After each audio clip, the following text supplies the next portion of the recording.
Happy New Year, everyone! Welcome to my channel where we talk about movie news. This is my very first video. I've been thinking about doing this channel for a while. Finally got around to it. It's the new year, so I think a really great subject for my very first video is to go over the top 10 movies of 2018.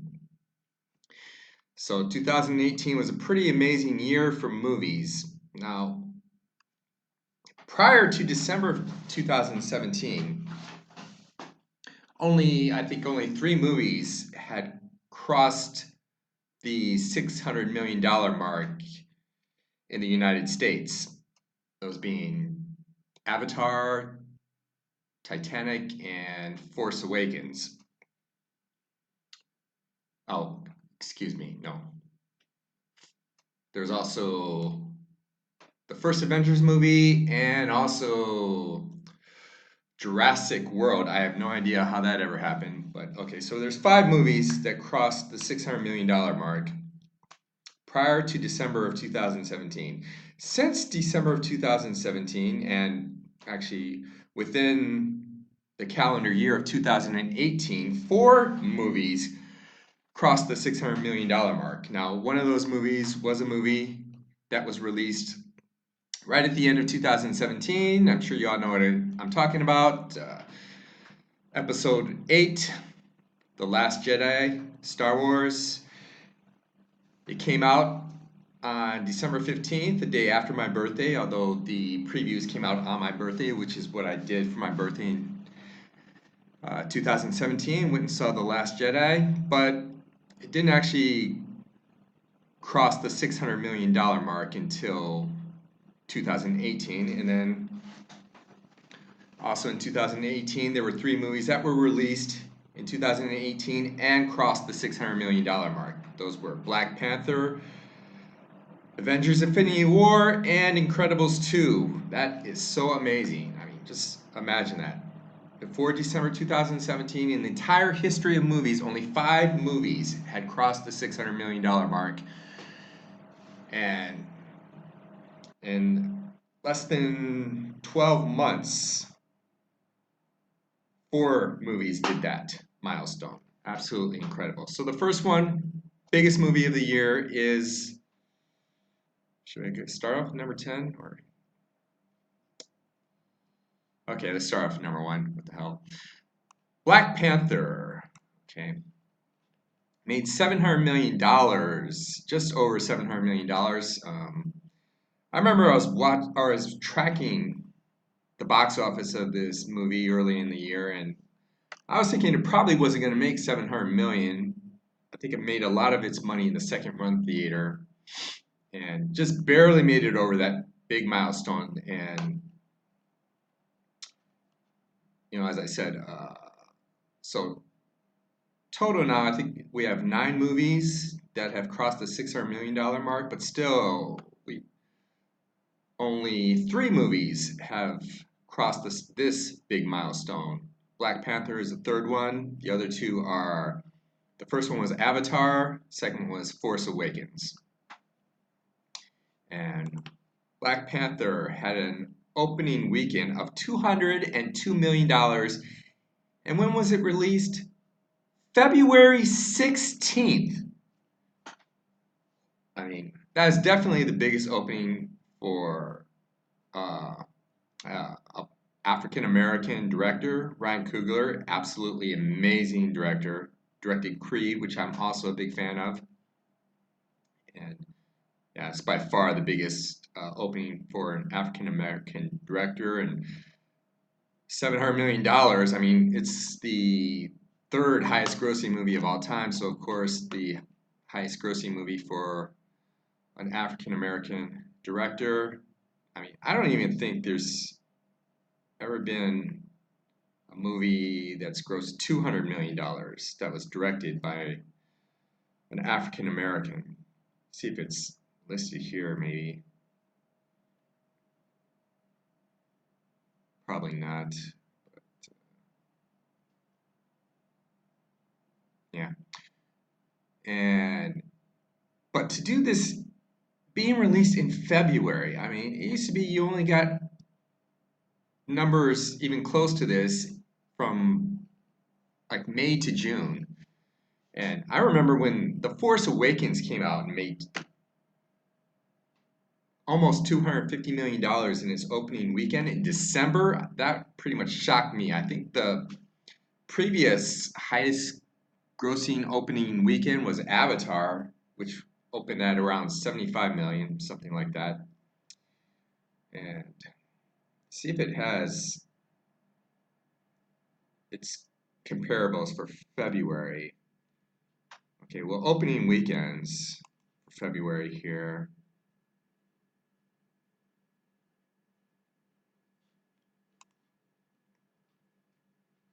Okay, Deadpool actually made 132 million 2016. Passion of the Christ, that was released in February. Oh. Okay, so all right, so there have been a couple big movies released in February. Passion of the Christ was, I guess, the previous biggest one, 370 million. And then Deadpool came very close to that with 363 million. Okay.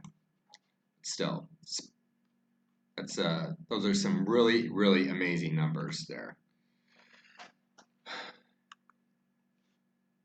And worldwide total 1.3 billion. Yeah. And I think I said I've seen this movie. It was a really good movie. Ryan Coogler did an amazing job.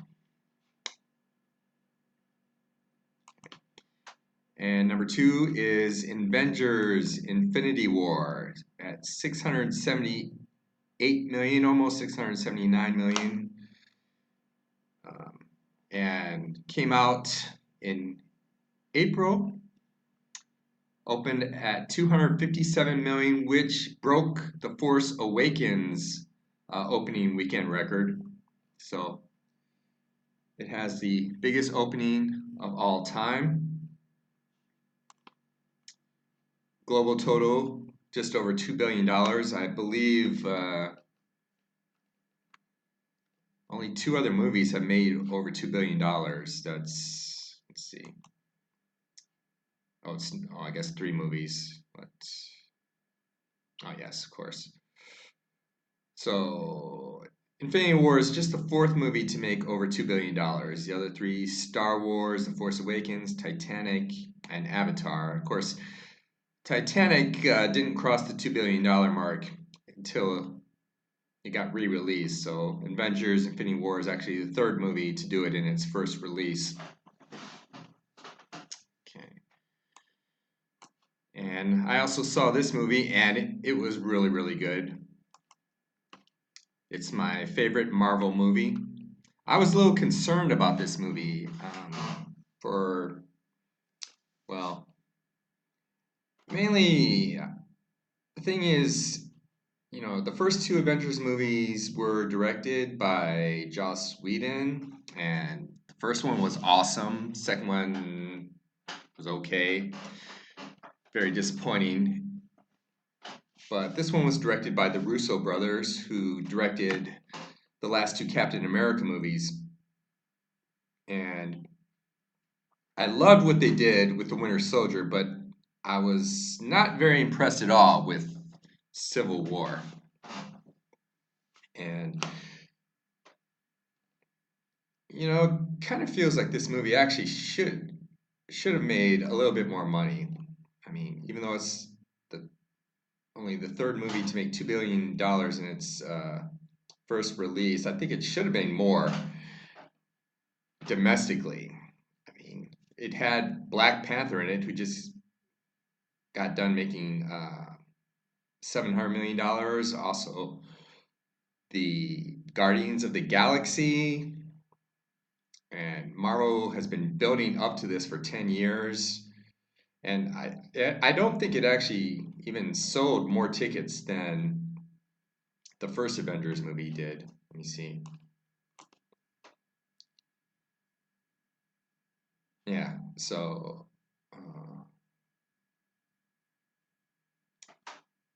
Okay, this is weird. Like, Box Office Mojo just started doing this crap.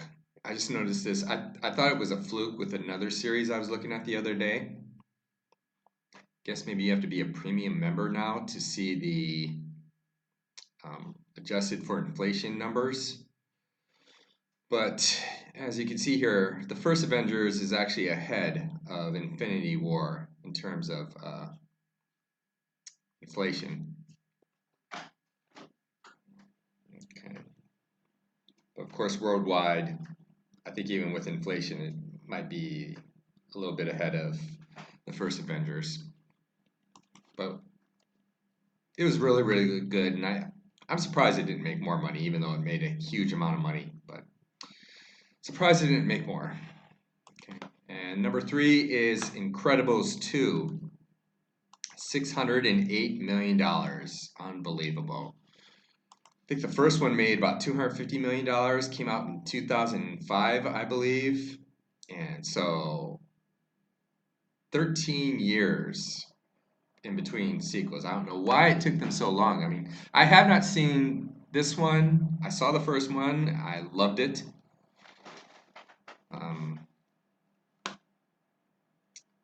I'm going to see this at some point. I'm sure it'll be really good. I mean, made $600 million, but I don't know. For some reason, I'm not really super excited to see it. Maybe because it's a cartoon, but I wasn't really super excited about seeing the first one. I really liked it a lot, so I'm sure it's really good.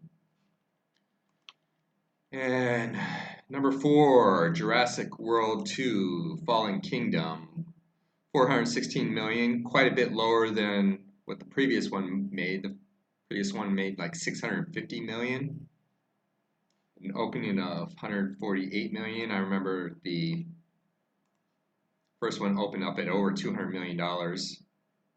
Did better than the first Avengers in both opening weekend and final box office, and made 1.3 billion worldwide. That might be more than what the original did. Let me see. So, worldwide. Okay, no, my bad. About 370 million less, even globally, than what the original one did. And I haven't seen this movie. I watched the beginning of it when I was having lunch at a friend's house, but haven't seen all of it. I mean, it looks okay. The last one was pretty good. And then number 5, Deadpool 2, $318 million. First one was released in February. Made a little bit more than this. This one was released in a more high-profile month of May. And made a little bit less, but still really great. This is part of the X-Men franchise, and out of all the X-Men movies, the first 2 Deadpool movies are the highest grossing movies in that series. Pretty unbelievable. I'm not sure about worldwide. Let's check on that. So series, X-Men, worldwide. Okay, so Days of Future Past made a little bit more than Deadpool 2 did worldwide. And one thing you need to consider, I don't think either of the Deadpool movies were allowed to be released in China. So that really had an effect on their global box office performance. And I saw the first one. I haven't seen this one. First one was good. This one's probably pretty good too. David Leitch. What else has he directed? Let's see. Atomic Blonde and John Wick. Okay, I saw John Wick. A lot of people like this movie. I wasn't too impressed. It wasn't horrible, but I don't think it was as good as a lot of people say. And I don't even know what this Atomic Blonde is. Who's in that? Charlize Theron. Okay. All right. Moving on. Mission Impossible Fallout, the 6th one in the series. I saw this recently, and I love the Mission Impossible movies. I think all of them have been really good. Even Part 3 was had its moments, but my favorite one is Part 5, and I think Part 5 was a little bit better than this one. This is the first one that was directed by someone who directed a previous installment. The first five, they all had different directors. And they brought Christopher McQuarrie back to direct this one. I think that was a really great choice. He also directed Tom Cruise in the first Jack Reacher movie. So it made $220 million domestically. Globally, made $791 million. I think that's globally, that's the most for any Tom Cruise movie. And it's number one in just raw dollars, number one, $220 million. But of course, talking about inflation, it's number four. And again, Box Office Mojo doesn't have they used to have these numbers, but they just changed it. So it's number four in terms of inflation. The first one is still the highest one. And actually sold a little less tickets than Ghost Protocol. I think it was probably better than Ghost Protocol. Ghost Protocol was really good though. But it made more than Rogue Nation did, even though I think Rogue Nation was a little bit better. And worldwide, it's the biggest one. I think globally, it's also the biggest movie for Tom Cruise. Let's check on that.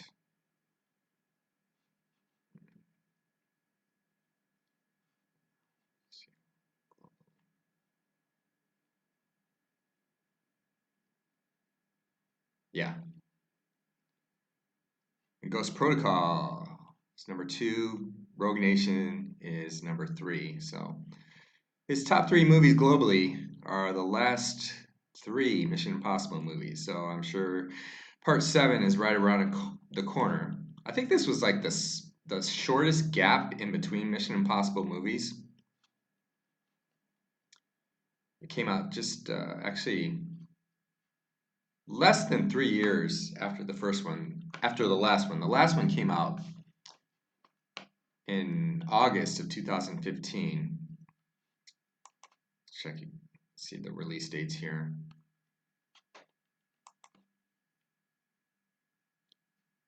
So yeah, the first one came out in 96, second one came out almost exactly 4 years later, and then the third one came out 6 years later. I think that was the biggest gap in between Mission Impossible movies, between the second and the third. And then the fourth one came out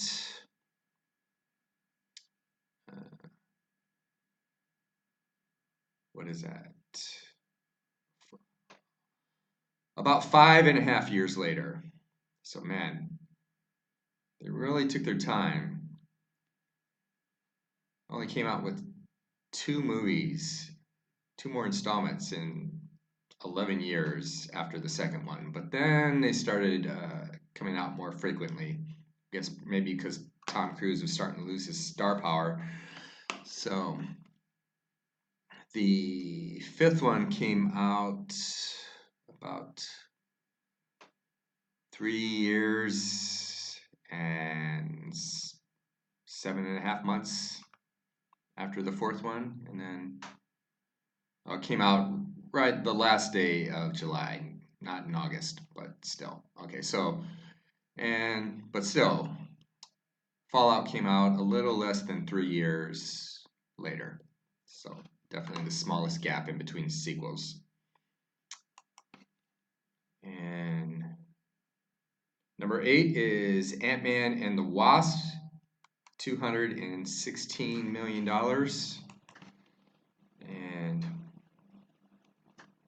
let's see. Globally, it made $622 million. Don't know what the budget was. Probably under $200 million. And I saw this recently. It was good. Most of the Marvel movies are really good. This one's no exception. had a little bit of an improvement over the first one. I think the first one made about 160 million. Let's see, 180. Okay, so it made $26 million more domestically and about $100 million more globally. So that's a pretty decent improvement. Number 9 was Aquaman. Well, and of course, Aquaman just got released a couple weeks ago in the United States.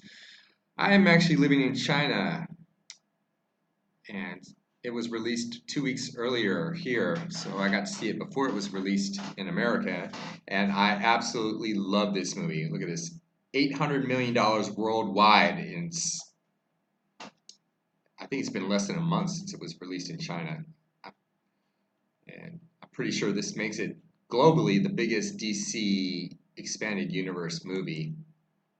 Let's see, or might be okay. So it's about another $50 million, and it'll pass Batman v Superman to be the biggest DCEU movie globally. And although it's still number 6 domestically, it's made a ton of money here in China. People just love it, and I don't blame them. It's a great movie, directed by James Wan, very talented director. Directed The Conjuring, Fast and the Furious 7, which was the best in that series. And I remember watching a video recently about this one guy saying he loved this movie so much it pissed him off, and kind of pissed me off too, because it's like, why can't DC get it together? I mean, they make such a great movie like Aquaman, but then they totally screw up Batman and Superman. And I mean, having Superman die before Justice League, this guy also said that in the um, video that he made. But I mean, I swear I was really appalled when I first saw that in Batman v Superman. I knew he was coming back, but still, I mean, you need to build up to something like that. Let people get attached to the characters. Justice League, I don't know how you screw that up. I mean, this movie was just horrible. I couldn't even watch it all.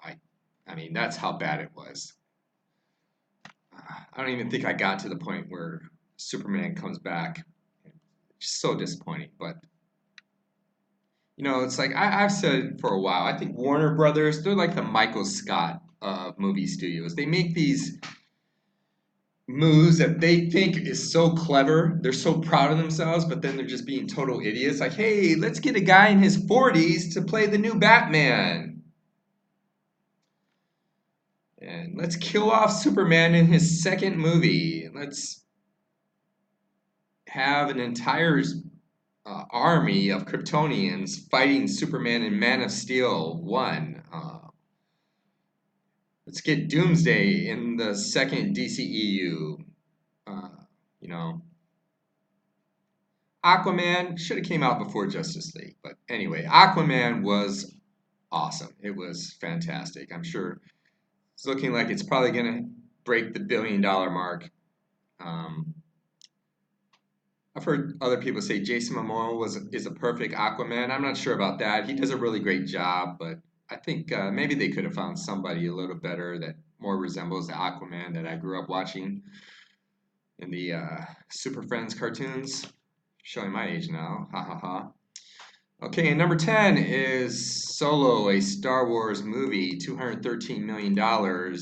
But I guess they say this movie cost like $300 million to make, and worldwide just made short of $400 million.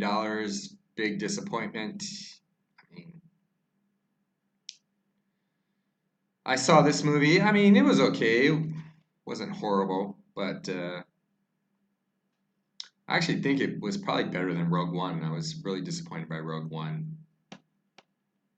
But yeah, I guess Disney has to kind of get it together with their Star Wars movies. I mean, I actually liked The Last Jedi, and I didn't like The Force Awakens. I mean, it was okay, but I didn't think it was as great as other people say. But you know what?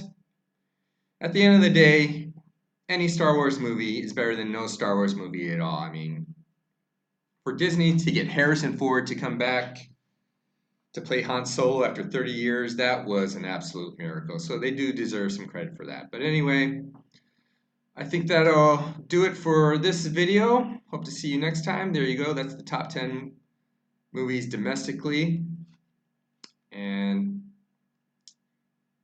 hope you all have a great day.